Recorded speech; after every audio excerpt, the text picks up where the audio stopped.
Sono orgoglioso di essere veneto, sono orgoglioso di appartenere ad una terra di pace e laboriosità, sono orgoglioso di appartenere a una storia millenaria che è rappresentata dalla mia regione e soprattutto ad un futuro che è tutto da scrivere insieme. Permettetemi di concludere l'ultimo intervento parlamentare e viva il Veneto, viva San Marco!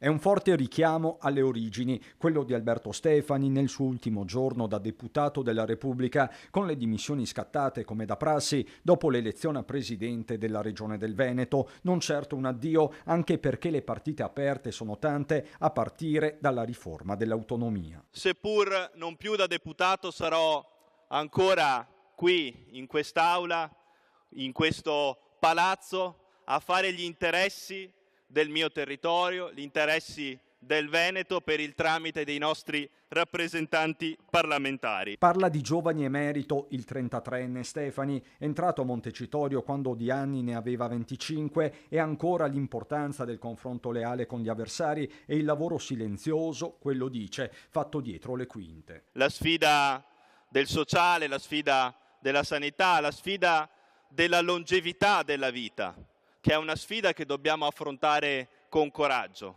la sfida di uno sviluppo economico importante, dell'innovazione, della sostenibilità, del piano casa che abbiamo proposto e della sicurezza. Questi temi del resto della campagna elettorale che ora dovranno essere messi a terra con la nuova giunta, la cui ufficializzazione è attesa entro la settimana, con la girandola del toto assessori che impazza. Da un lato ci sono gli equilibri del centrodestra, dall'altro quelli territoriali. Per Treviso e Fratelli d'Italia c'è il nome di Claudio Borgia, se non assessore, capogruppo al Ferrofini, ruolo altrettanto strategico. Non sono io a decidere. Qualsiasi ruolo, insomma, se mai ci dovesse essere, io sono a disposizione. È ovvio che i vertici regionali e i vertici nazionali immagino stiano discutendo e ci siano, come dire, in piedi dei pensieri, delle discussioni, delle trattative, per cui io aspetto in modo molto sereno e tranquillo.